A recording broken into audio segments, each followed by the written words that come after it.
안녕하세요. 아포입니다. 제가 계속 지속적으로 작년부터 부동산 시장이 폭등을 막으려 했다라는 거와 관련돼서 상당히 비웃음도 좀 사고 있습니다. 투기꾼이 무슨 소리야. 그런 얘기도 들을 만도 하죠. 어차피 전 투기꾼이니까. 그렇겠죠? 2주택자 이상이면 투기꾼이죠? 그럼 전 투기꾼이겠죠? 자, 과거에 그냥 지금 오늘 또 후속 부동산 대책이 나왔어요. 투기과열지구, 투기지역, 조정대상 지역을 갖다가 확대하고 공급을 확대하겠다. 아, 뭔 그런 어쨌건 그 부분이 시장에 미칠 영향에 대해서는 별도 방송을 갖다 지금 준비하다가 과거 1년 전에 제가 썼던 칼럼이 기억나가지고 한번 소개해 드리려고 지금 이번 방송을 진행합니다. 재밌는 좀 제 과거 회상에 젖어서 하는 방송이라는 점 좀 양해 부탁드리고요. 자, 한번 그때 그 당시에 칼럼을 여러분들께 소개해 드릴게요. 자, 보시면은 이 칼럼입니다. 사실상 오늘 카페회원 중 한 분이 8위 발표 예정인 주택시장 안정화 방안에 대한 엠바고 2차 자료를 보내주었다. 1차 자료에 이어 매우 강력한 주택시장 규제가 포함된 것으로 보인다. 자, 이거 다시 한번 작성 날짜 보시면은 2017년 8월 1일입니다. 지금으로부터 1년 전이죠. 그러나 깊이 살펴보면 대부분 탁상 행정에 따라 시장의 현실을 정확하게 인식하지 못하고 과거의 잘못된 정책들만을 되풀이하는 수준에서 정책이 수립되고 있는 듯 싶다. 그 중에서도 가장 대표적인 부분이 바로 양도세 강화. 오늘은 바로 이 양도세 강화 한 가지 부분에 대해서만 먼저 이야기를 해보고자 한다. 주택시장에 양도소득세를 강화한다고 하면 이 부분은 직접적 증세를 언급한 부분이나 사실 우리나라 국민 정서상 집을 가진 부자들에게 걷는 세금이라는 인식이 강하여 야당에서조차 반대하기 쉽지 않은 부분이 바로 주택 양도소득세 강화일 것이다. 그러나 주택시장을 세금으로 다스리겠다는 것은 정부의 부동산 정책 중 대표적인 탁상 행정 중 하나일 것이라 생각한다. 대한민국 역대 경제 정책 중 세금을 올려서 시장 안정을 이룩한 적이 있었던가? 지난 참여정부에서도 양도소득세 강화 카드를 꺼내자 한동안 거래가 실종된 상태에 머무르는 기간이 있었다. 그러나 일부 늘어난 양도세만큼 상승된 가격의 매물이 시장에서 거래가 이루어지기 시작하면서 언론에서는 다시 한번 주택가격 폭등으로 설레발을 치게 되고 뒤늦게 시장 방관자들이 참여하면서 제2의 주택가격 폭등 사태가 벌어지기도 하였던 사실을 기억하지 못하고 있단 말인가. 양도세 강화로 인하여 주택가격은 더욱 폭등하였고 그러한 폭등으로 인하여 2009년부터 2013년까지 주택시장 침체 현상을 겪어야 하기도 하였다. 우리나라는 주택가격의 상승 원인에 대해서 친절하게 설명해주고 이해시켜주는 대국민적 기관이 부재하다. 이런 연구로 정부의 정책 발표로 주택시장이 침체되는 과정을 거치나 주택의 거래 가격이 정부의 정책 발표 이전보다 더 높은 거래가에 매매가 한두 건씩 나타나기 시작하면 정부의 정책에 대해서 실망하고 실수요자들이 가세하게 된다. 그리고 이러한 악순환의 고리는 반복된다.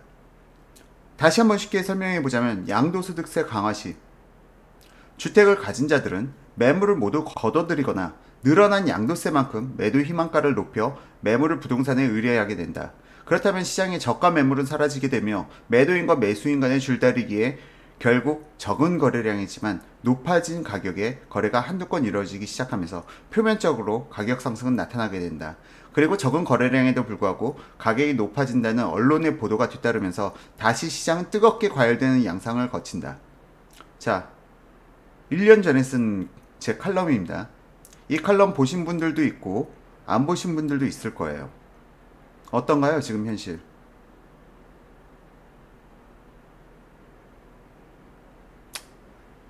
이러니 제가 요즘 우울증이 걸리고 잠이 안 오고 요즘 밤에 잠을 못 잡니다, 정말로.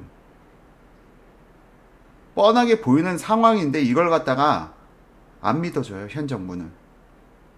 아무리 외쳐도 돌아오지 않는 메아리입니다, 지금. 이게 1년 전에 쓴 칼럼이에요. 개인적으로 주택시장의 안정을 위해 대출 규제 카드를 꺼낸다는 것은 시중의 유동성을 제한하여 가격 억제책이 실현될 수 있다고 생각한다. 그러나 양도소득세를 강화하여 주택시장의 안정을 도모한다는 것은 어찌 보면 증세를 위해 주택시장의 가격 상승을 방치하겠다는 이면적 전략을 가진 것은 아닌지 의심하지 않을 수 없다.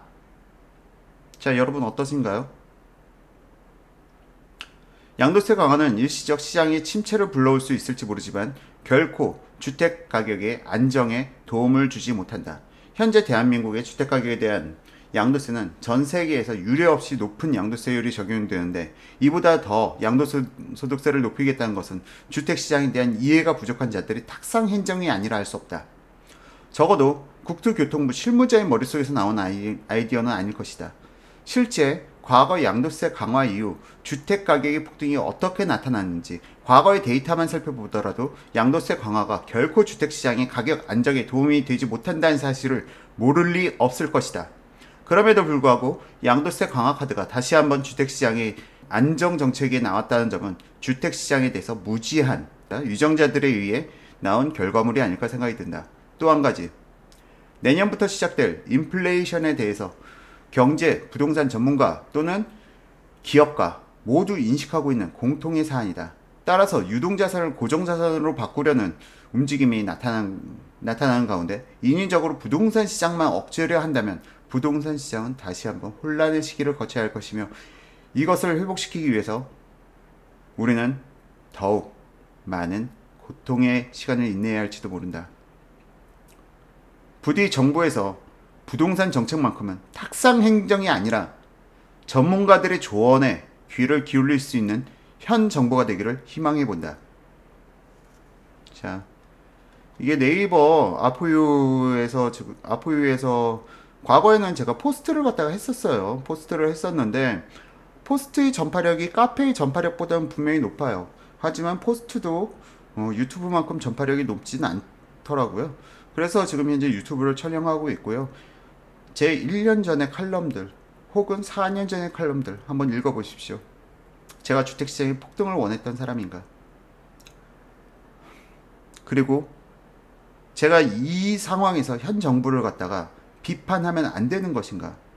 아직도 제가 현 정부를 비판한다고 해서 정치적 보수 꼴통소리를 하는 분들이 많아요.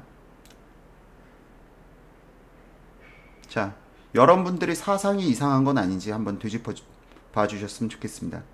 오늘 이건 전혀 방송할 예상도 없었고 그냥 과거 칼럼 한번 읽어보다가 좀 제 답답한 마음 좀 달래보고자 방송 촬영했습니다.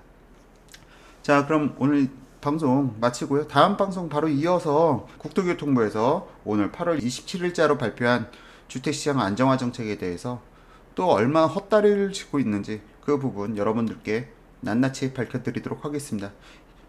그럼 다음 방송 많은 기대 부탁드립니다. 감사합니다.